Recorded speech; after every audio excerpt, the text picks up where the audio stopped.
हमारा टॉपिक चल रहा है मोहम्मद गजनवी, जिसके अंतर्गत हम भारत पर मोहम्मद गजनवी के आक्रमण के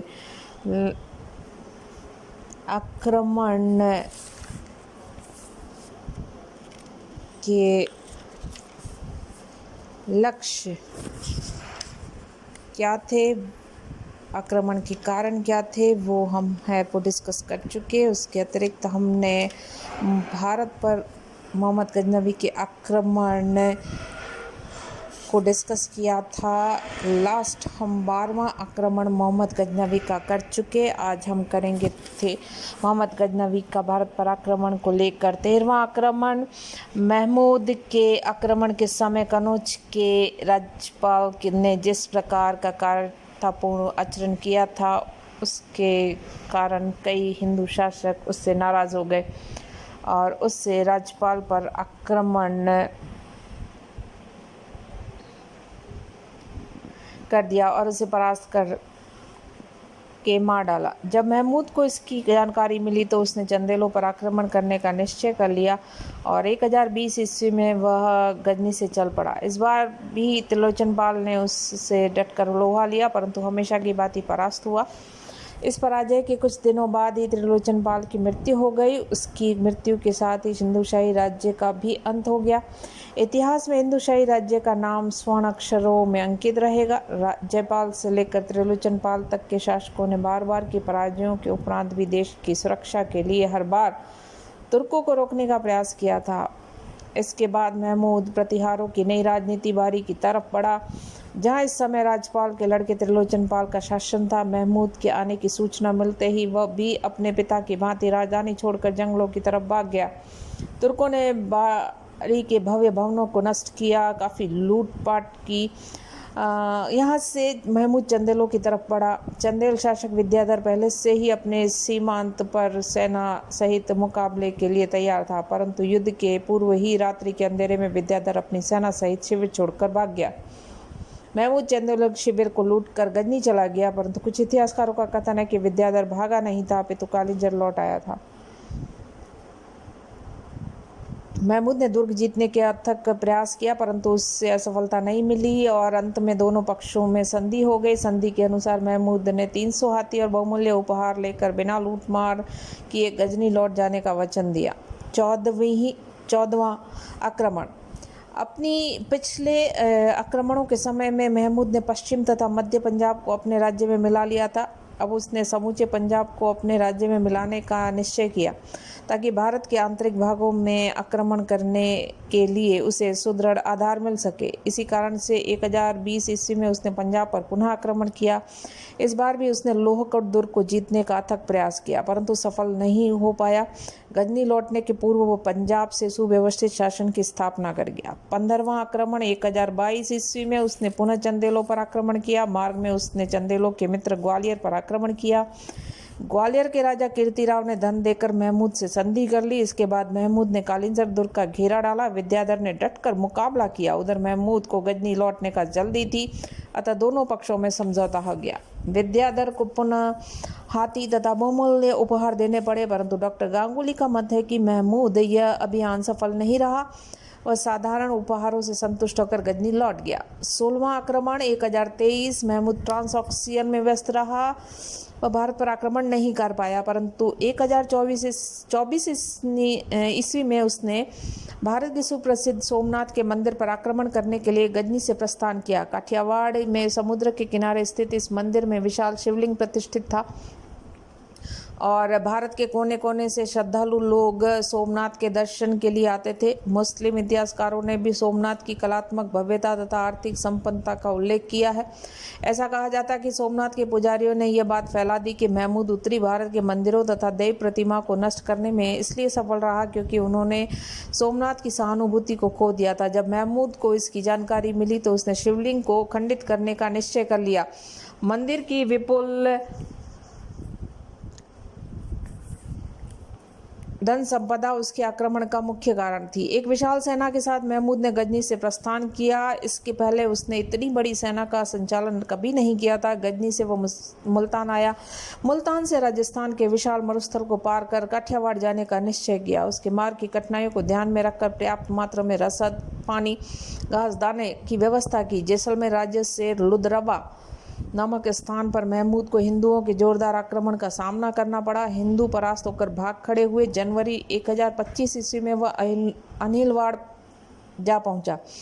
उसके आगमन की सूचना मिलती ही गुजरात का चालुक्य वंशीय राजा भीम प्रथम अपनी राजधानी छोड़कर भाग निकला। गुजरात की राजधानी अनिलवाड़ा को लूटने के बाद महमूद सोमनाथ के मंदिर की तरफ बढ़ा, जहां हजारों हिंदू पर नर नारी अपने देवता की रक्षा के लिए जमा थे। उन लोगों का विश्वास था कि भगवान सोमनाथ की कृपा से उनका बाल भी बांका न होगा, परंतु महमूद ने बहुत सरलता के साथ मंदिर पर अधिकार कर लिया। इसके लिए उसे हजारों नर नारियों का कत्ल करना पड़ा जो उसका मार्ग रोके खड़े थे।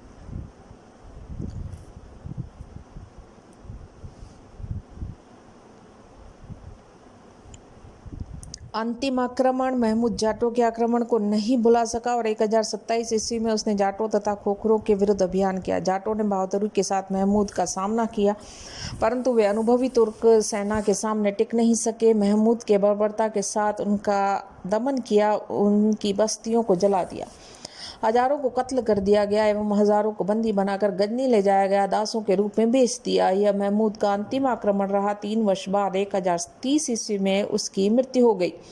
महमूद के आक्रमण का प्रभाव पहला देखें तो पंजाब और सीमांत क्षेत्र का हाथ से निकल जाना।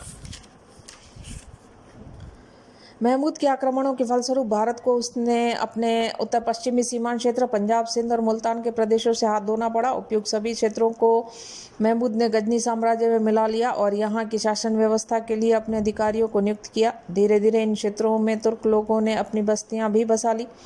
महमूद के उत्तराधिकारी 1186 ईस्वी तक इन क्षेत्रों पर शासन करते रहे और उनके बाद ये क्षेत्र गौर के तुर्कों के अधिकार में चले गए। इस प्रकार भारत के ये क्षेत्र विदेशी शासन के प्रभुत्व में चले गए। इन्हीं क्षेत्रों का आधार बनाकर तुर्कों, पठानों, मंगोलों आदि ने भारत पर आक्रमण किया और समूचे उत्तरी भारत को अपने अधिकार में कर लिया। इस प्रकार भारत में मुस्लिम साम्राज्य की स्थापना में महमूद की विजयों ने आधारशिला का काम किया। दूसरा, इस्लाम का प्रसार। प्रोफेसर हबीब का मत है कि महमूद की विजय हिंदुओं के नैतिक विश्वास को डिगा न सकी और उसके धर्म इस्लाम को स्थायी निंदा प्राप्त हुई। हिंदुओं के संबंध में उनका कथन सही माना जा सकता है, परंतु यह भी सही है कि अरब आक्रमण के परिणाम स्वरूप इस्लाम को सिंध और मुल्तान में फलने फूलने का अवसर मिला। तो महमूद के आक्रमणों के परिणाम स्वरूप इस्लाम को उत्तर पश्चिमी सीमांत से लेकर गंगा की घाटी तक पैर जमाने का अवसर मिल गया। महमूद ने अपने आक्रमणों के समय हजारों हिंदुओं एवं बौद्धों को बलात् मुसलमान बनाया, जिन्हें रूढ़िवादी हिंदुओं ने पुनः अपने समाज में सम्मिलित नहीं किया। इस पर वे स्थायी रूप से इस्लाम के अनुयायी बन गए और कट्टरता के साथ इस्लाम के प्रचार और प्रसार के लिए प्रयत्नशील हुए। महमूद के बाद जितने भी मुस्लिम आक्रमणकारी भारत आए, उन्हें इन भारतीय मुसलमानों से महत्वपूर्ण सहयोग प्राप्त हुआ। तीसरा प्रभाव देखें तो सैनिक और राजनीतिक शक्ति को आघात। महमूद की निरंतर सफलताओं के कारण राजपूतों की सैनिक और राजनीतिक शक्ति को प्राणघात आघात पहुंचा। कुछ हिंदू राजवंशों का तो अंत हो गया और कुछ राजवंश उसके आक्रमणों से इतने कमजोर हो गए कि वे अधिक समय के लिए अपना अस्तित्व कायम न रख पाए। तुर्कों के विरुद्ध लड़े गए युद्धों में लाखों भारतीय सैनिकों को अपने प्राणों से हाथ धोना पड़ा। इससे भारत की सैन्य शक्ति अचानक कमजोर पड़ गई। तुर्कों की निरंतर सफलताओं का भारतीय सैनिकों पर जबरदस्त मनोवैज्ञानिक प्रभाव पड़ा और वे पूर्ण आत्मविश्वास तथा साहस के साथ अपनी शूरवीरता का प्रदर्शन नहीं कर पाए। महमूद की शानदार सफलताओं ने भारतीय शासकों की आपसी फूट, उनकी दूषित रणनीति और सैन्य संचालन की दुर्बलताओं को प्रकट कर दिया। इसके अलावा उसके आक्रमणों से मध्य एशियाई जातियों को भारत की भौगोलिक स्थितियों की पर्याप्त जानकारी मिल गई, जिनके आधार पर वे भारत पर आक्रमण करने का साहस जुटा पाए। फोर्थ प्रभाव, अपार संपदा की शक्ति। महमूद के आक्रमणों के मुख्य उद्देश्य भारत की धन संपदा हथियाना था और इसमें वह पूर्णतः सफल रहा। पीढ़ी दर पीढ़ी से संचित भारत की अपार संपदा सोना, चांदी, हीरे, मोती, आभूषण, जवाहरात गजनी के उदर में समा गए। इसके परिणाम स्वरूप आने वाली 40 से 50 वर्षों तक भारत को घोर आर्थिक कठिनाइयों का सामना करना पड़ा। पांचवा प्रभाव, कला का विनाश।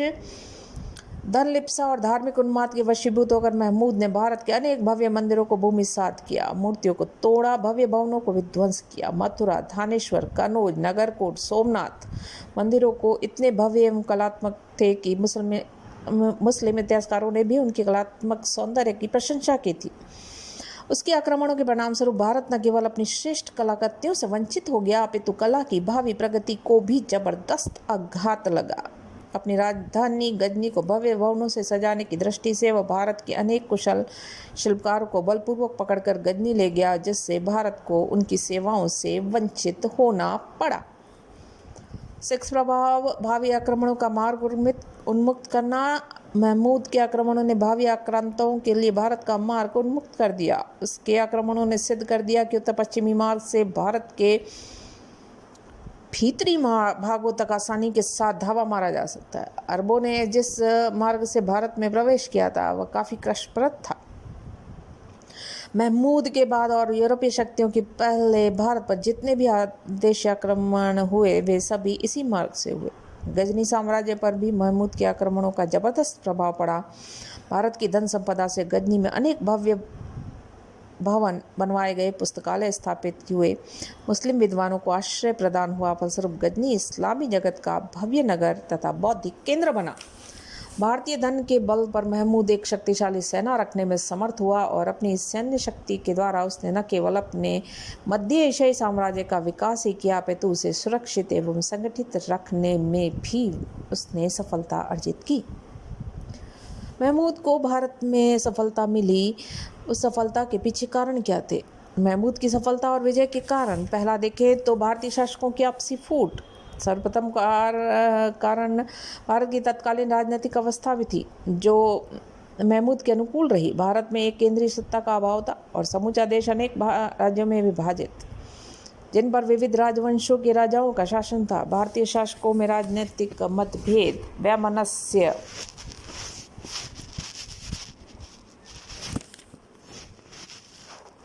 और पारस्परिक फूट थी। वे अपने व्यक्तिगत स्वार्थों और हितों के लिए निरंतर आपसी युद्धों में संघर्षरत रहते थे। एक भी शासक ऐसा नहीं था जो आक्रांताओं के विरुद्ध अन्य राजाओं को एकता के सूत्र में बांध सके अथवा आक्रमण के अवसर पर अपने पड़ोसी की सहायता को पहुंचे। किसी भी शासक ने आते समय उसके मार्ग को रोकने का प्रयास नहीं किया। केवल हिंदूशाही राज्य के शासक ही अपवाद थे, अन्यथा गजनी के लिए कनौज, कलिंजर और सोमनाथ तक बिना किसी बाधा के पहुंचना और लौटना सरल काम न था। सेकंड कारण देखिए तो देशभक्ति एवं राष्ट्रीयता का अभाव। भारतीय जनता और राजाओं में सक्रिय देशभक्ति और राष्ट्रीयता का जबरदस्त अभाव था।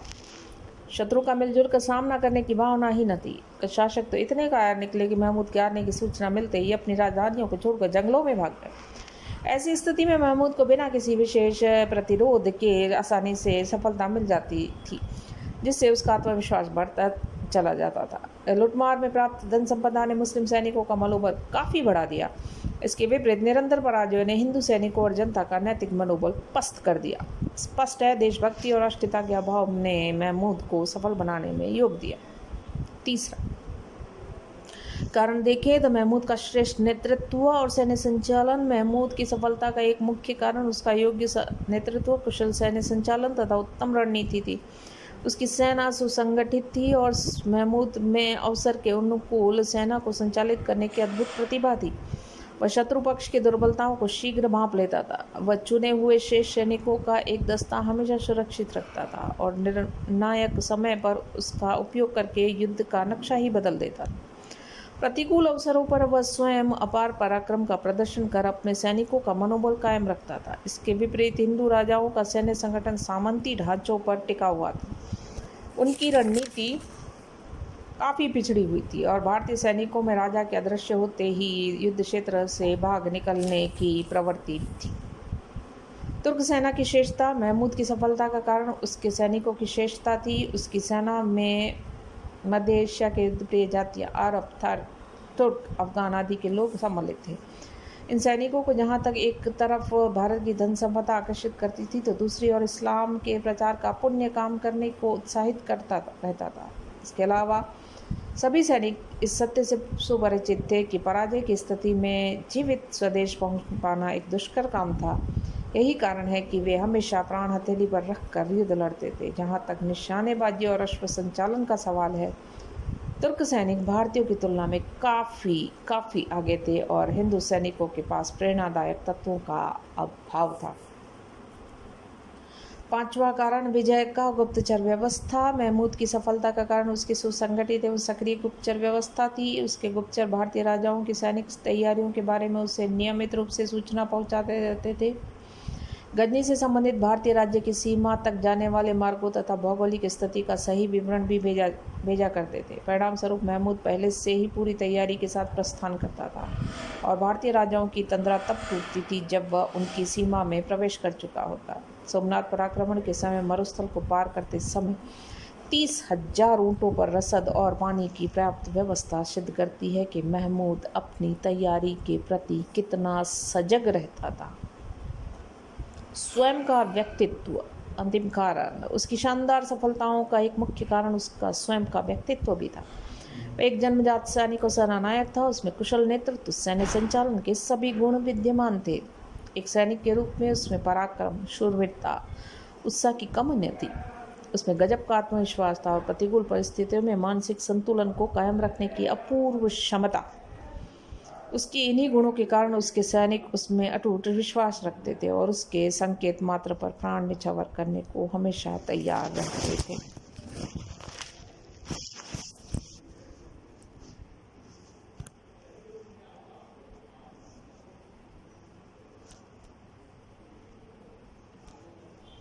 दस 20